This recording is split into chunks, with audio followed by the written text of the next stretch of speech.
E aí, galera? Preparados para mais um mergulho profundo? Hoje a gente vai desvendar um mistério, que deixa muita gente curiosa. A relação entre o livro do Apocalipse e a Primeira Guerra Judaico-Romana. É isso aí. Se você já ouviu falar dos 4 anjos presos no Rio Eufrates, prepare-se, porque a parada vai ficar séria. Pois é, a gente vai explorar a visão preterista completa, que defende que as profecias do Apocalipse, já aconteceram lá no passado.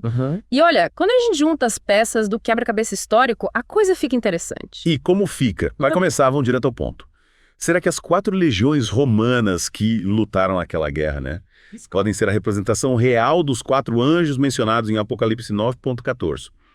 Aqueles que estavam presos no Rio Eufrates. Olha, essa é uma pergunta que intriga, muita gente. E para entender essa parada, a gente precisa sacar a importância simbólica do Rio Eufrates no Apocalipse. Ele marcava a fronteira leste do Império Romano. Tipo uma barreira contra os inimigos.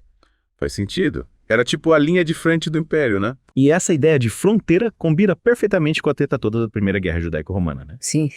Afinal, as 4 legiões romanas que estavam posicionadas ao longo do Eufrates acabaram se metendo no cerco a Jerusalém. Exatamente. E a gente não tá falando de qualquer legião. A gente tá falando da V Macedônica, da Tis Fretensis, da Tis Fulminata e a Quinze Apolinares, que não estavam ali por acaso. Elas tinham acabado de lutar na Guerra Romano-Parta, que terminou em 63 DC, e ficaram na região. Na atividade, prontas pro próximo ano. Caramba, que estratégico. Mas como essas legiões foram parar na guerra contra os judeus? Explica essa história. Então, em 66 DC, os judeus se rebelaram contra a dominação romana, O governador da Síria tentou dar um jeito na rebelião, mas acabou levando uma surra. Aí o imperador Nero chamou o Vespasiano, um general casca-grossa, para controlar a situação. E o Vespasiano, esperto como ele só, chamou logo as 4 legiões que já estavam quentinhas lá no Eufrates, Acertou em cheio. Vespasiano juntou as legiões e começou a campanha para acabar com a rebelião judaica. Eles foram avançando pela Galileia, conquistando cidades, fortalezas, até chegar em Jerusalém. E começou o famoso cerco a Jerusalém, Que loucura! Exatamente. O Tito, filho do Vespasiano, liderou o cerco, comandando 3 das 4 legiões. A Tiera, a Quinze e a V. A Tis Fretensis ficou estrategicamente posicionada no Monte das Oliveiras, a leste de Jerusalém. E por que essa posição da Tis Fretensis era tão importante? Me explica essa jogada de mestre. A Tis Fretensis era especialista em cercos, guerra de trincheira, Era tropa de elite romana para esse tipo de combate. E o Monte das Oliveiras oferecia uma vista privilegiada de Jerusalém, permitindo que a Tis Fretensis controlasse os movimentos dos rebeldes dentro da cidade. E bombardeasse, posições estratégicas. Imagina o terror dos caras lá dentro. Nossa, devia ser apavorante mesmo. Mas o que aconteceu com os judeus que estavam presos em Jerusalém durante o cerco?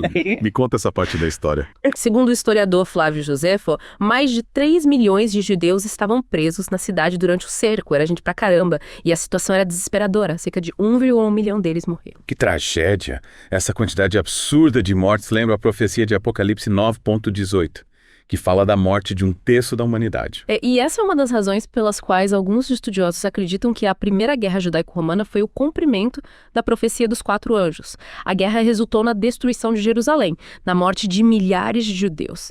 E tudo começou com a liberação de 4 legiões romanas que estavam presas, ou melhor, posicionadas, junto ao Rio Eufrates. Caraca, as peças se encaixam. Mas será que essa é a única interpretação possível? Então, a gente vai desvendar mais detalhes dessa história. A visão preterista completa nos ajuda a entender como esses eventos se conectam com o Apocalipse. E é isso que a gente vai explorar no próximo bloco. Então segura essa emoção, pessoal. Já voltamos para continuar nosso mergulho profundo no Apocalipse e na Primeira Guerra Judaico-Romana. Você está ouvindo o programa Além do Fim Podcast, aqui no canal Comentando o Apocalipse. Você já conhece a rádio Estação Preterista? Canções na visão preterista completa 24 horas no ar. Acesse o link da radiosnet.com ou instale o aplicativo. Aí é só procurar na busca por Rádio Estação Preterista. Para facilitar, vou deixar o link na descrição. Acesse lá. E aí, pessoal?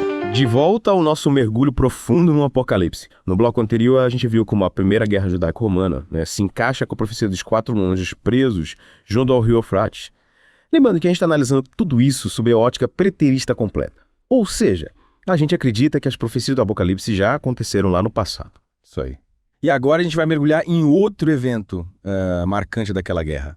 a destruição do Templo de Jerusalém. Cara, imagina só o impacto que isso teve para os judeus da época. Era o coração da vida religiosa deles, o lugar mais sagrado para o judaísmo. Sem dúvida. A destruição do Templo de 70 DC pelas legiões romanas foi um divisor de águas. E o mais interessante é que esse evento também se conecta com a simbologia do Apocalipse. E como essa conexão se manifesta? O que o Apocalipse nos diz sobre a destruição do templo? Me explica essa. O Apocalipse não fala diretamente sobre a destruição do templo, mas usa imagens e símbolos que podem ser interpretados como referências a esse evento. Por exemplo, em Apocalipse 11, a gente tem a visão de 2 testemunhas que profetizam por 1260 dias e depois são mortas pela besta. 2 testemunhas. Quem seriam essas figuras? Misteriosas. Alguns estudiosos preteristas acreditam que as 2 testemunhas representam a lei e os profetas, ou seja, a base da fé judaica. E a morte delas pelas mãos da besta pode ser interpretada como a destruição do templo, que era o símbolo máximo daquela fé. Que interessante, faz todo sentido. A destruição do templo realmente representou um golpe duríssimo para a fé judaica. Com certeza. E esse evento, teve consequências profundas para o judaísmo. A partir daí, os judeus se espalharam pelo mundo, dando início à diáspora.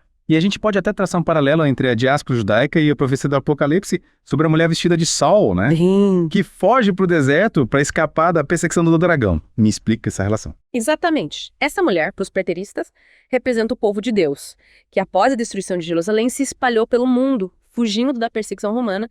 É como se o Apocalipse estivesse retratando a saga do povo judeu em meio ao caos da guerra. Cara, é impressionante como a história se encaixa com as profecias do Apocalipse. Tudo isso nos leva a uma pergunta fundamental. Qual é o verdadeiro significado do Apocalipse? Seria apenas um livro de previsões, tipo um oráculo?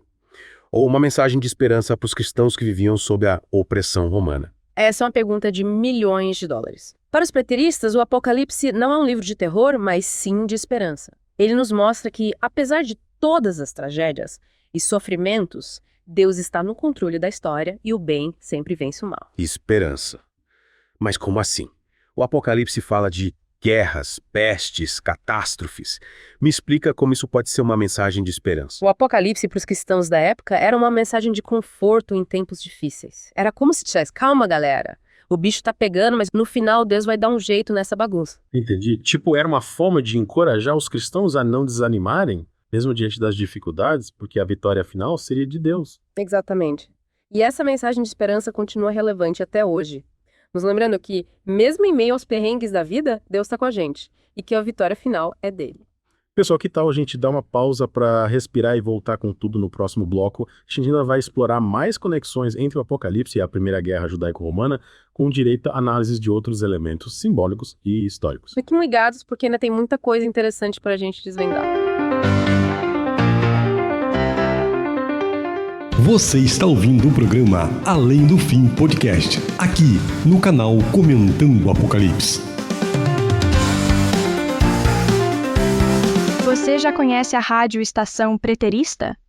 Canções na visão preterista completa 24 horas no ar. Acesse o link da radiosnet.com ou instale o aplicativo. Aí é só procurar na busca por Rádio Estação Preterista. Para facilitar, vou deixar o link na descrição. Acesse lá. E aí, pessoal? De volta para a última parte do nosso mergulho no Apocalipse. A gente já viu como a Primeira Guerra Judaico-Romana se conecta com a profecia dos 4 anjos, né? E a destruição do templo. Mas ainda tem mais coisa para a gente desvendar. É verdade. Lembra que a gente falou da morte de mais de 1 milhão de judeus durante o cerco de Jerusalém? Um número impressionante, né? E muitos estudiosos veem nisso o cumprimento da profecia de Apocalipse 9.18. Sim, a profecia fala da morte de 1/3 da humanidade. É de arrepiar. Pois é. E essa passagem do Apocalipse, ela descreve uns eventos catastróficos que acontecem depois da libertação dos 4 anjos. Tipo o quê? Me conta mais sobre esses eventos. O texto fala de um exército de cavaleiros com cabeças de leão, que cospem fogo, fumaça e enxofre. É uma imagem sinistra. Nossa, que medo. E como a gente pode interpretar essa passagem pensando na Primeira Guerra Judaico-Romana? Alguns estudiosos preteristas acreditam que esses cavaleiros eles representam as legiões romanas que causaram tanta destruição e morte com suas armas de táticas de guerra. O fogo, a fumaça e o enxofre podem ser símbolos, da violência e do terror que marcaram a guerra. Faz sentido. Os romanos eram famosos por sua força militar, né? E pela brutalidade em batalha. Exato. E a descrição desses cavaleiros no Apocalipse pode ser vista como uma metáfora para o poderio militar romano e para o sofrimento que eles causaram aos judeus durante a guerra. Esses detalhes da guerra nos ajudam a entender o Apocalipse de uma forma mais profunda. É tipo uma chave para decifrar o texto. Isso. A visão preterista completa nos permite enxergar o Apocalipse não como um livro de previsões futuristas, mas como um reflexo dos eventos que marcaram o primeiro século da era cristã. É como se o Apocalipse estivesse nos dando um panorama daquela época, usando uma linguagem simbólica, né? Exatamente. Essa linguagem simbólica revela uma mensagem de esperança para os cristãos que enfrentavam a perseguição romana. Esperança.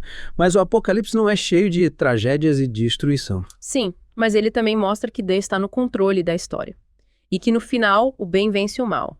A vitória final é de Jesus Cristo, o Cordeiro de Deus, que derrota a besta e estabelece seu reino de justiça e paz. Nossa, essa perspectiva preterista muda tudo. Em vez de medo e apreensão, a gente sente esperança e confiança em Deus. É isso aí. E essa mensagem de esperança, ela é atemporal e universal. Ela nos encoraja a enfrentar os desafios da vida com fé e coragem, sabendo que Deus está do nosso lado. É isso aí, pessoal. Chegamos ao fim do nosso mergulho profundo no Apocalipse e na Primeira Guerra Judaico-Romana. Mas a conversa não termina por aqui, hein? Continue explorando o Apocalipse, buscando conhecimento e compartilhando suas descobertas. E para se aprofundar ainda mais no Apocalipse, na visão preterista completa, visitem o canal Comentando o Apocalipse no YouTube. Lá vocês encontram vídeos, estudos, debates super interessantes sobre esse tema. Não se esqueçam de se inscrever no canal, ativar as notificações e deixar o like nos vídeos. Se vocês gostaram desse episódio, compartilhem com seus amigos. Vamos espalhar conhecimento por aí. Valeu, galera. Até a próxima.